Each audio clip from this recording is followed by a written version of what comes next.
Well, hey guys, here's the video we're going to do on a 3-year-old.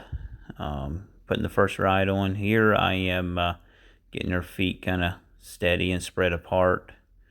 And I'm going to get ready to get on to the one side on the left side of her here. Stepping up for the first time.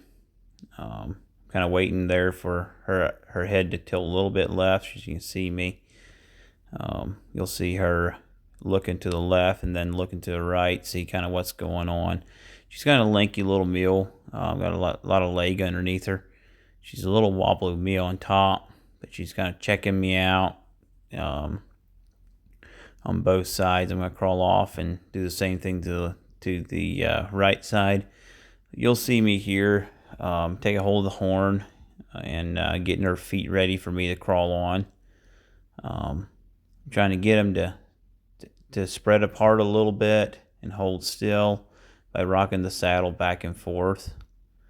Trying to get her feet to get a little bit braced so when I get on, I'm not pulling her off to the side. She's kind of braced and ready for be prepared for me to step into the saddle.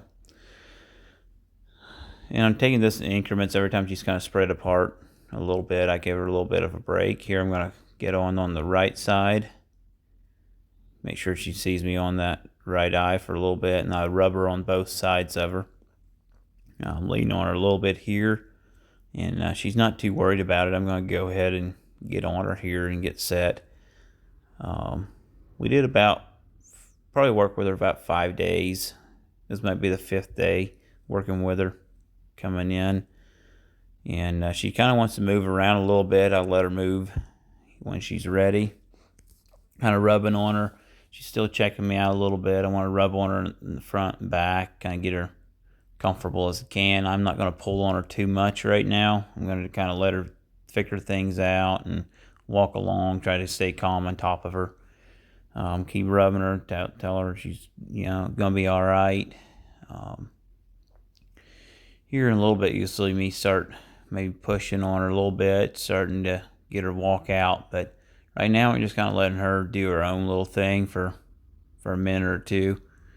I'll keep rubbing on her and keep doing things. You can see her paw there. That's just her being a little confused on what's going on. She's trying to think what's happening with her. Here, I'm going to ask her to move just a little bit. You see my legs moving. A slight motion. It's not really bumping against her. It's just the motion of my legs. And she kind of took to it, so I kind of quit on that. I'm not really caring what direction she's going in. I'm not going to ask for a direction right now. Only I'm asking is for forward movement. And there I'm kind of moving her off again, rubbing on her while she's doing that. Kind of let things through. I let her rest for a second or two, and now I'm going to get her the motion of my rope in my hand, anything that I can put energy behind her, trying to get her walk off. The less leg I can use, the better off I am. More hands and she's not used to things necessarily bumping her in the belly. I practice that a little bit on the ground before I get on, just so she has an idea of it. But I'm trying to use more of my energy in the seat and my hands to get her walking off. Like I said, this is the first ride on her. She's a pretty laid back colt. Not too bothered by people or anything. She's a little bothered by the saddle, not a whole lot. And so we're kind of moving along here, fast forwarding it a little bit because we're just kind of doing a lot of the same things here. Getting a little more particular on the direction. You see me a little bit ago. Trying to get her in the direction. It's the next step up is getting her to choose the direction I want to go.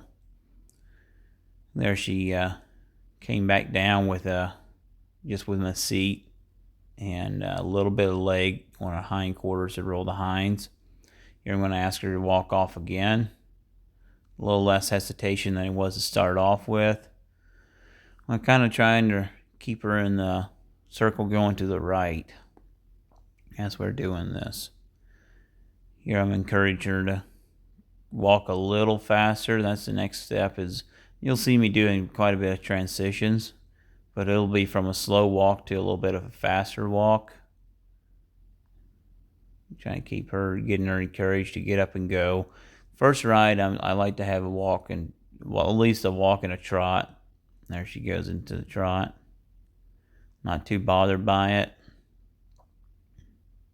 And she came right back to the spot where I stopped before. She's like, oh, that felt kind of good over here. I'm going to go over here and stop. You'll see me later on kind of fixing that habit a little bit. I'd like, hey, explore a little bit more on other places to stop.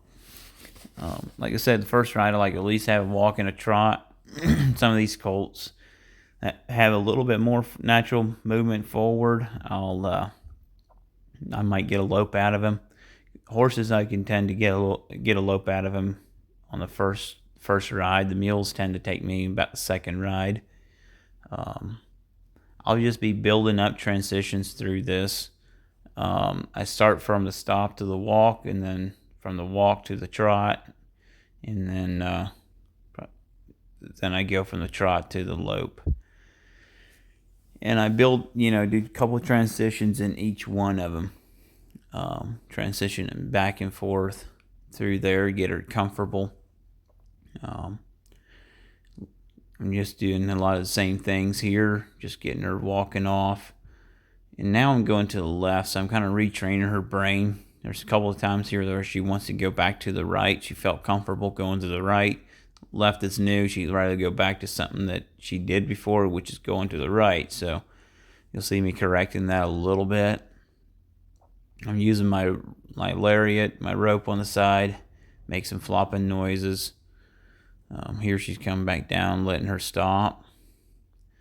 If anybody wants to know where to build in a stop in your mule, it starts right here. Letting them stop and not making them stop. There's a difference there. I take my energy away, my seat, my legs, and getting her stopping. Here I'm back to working on just getting a little faster walk with her. Encouraging a little bit. Now I'm back to trying to get her a little bit of a trot. And when we did this video, I wasn't planning on it, so I didn't have a microphone explaining it right when I was doing it. So I'm trying something new and doing voiceover here, going back through. Here I'm using the tail of my elite rope a little bit to help her get going in the trot. It's a little better transition than the first time. She still was a little hesitant. She would rather turn around and go back to the right instead of the left. I'm giving a little bit of guidance to go to the left. Didn't take a whole lot to get her moving, but here I'm not giving her much of a release if she's wanting to go back to the right. If you noticed the first few times she wanted to go back to the right, I was like, that's okay, let's just walk off again. Here it was like, no, we had to go and trot off. So let's find a different energy there. Here we're kind of winding back down. Kind of letting her walk around a little bit and just soak in and rub on her. And that's about it of the first ride. Thanks for watching.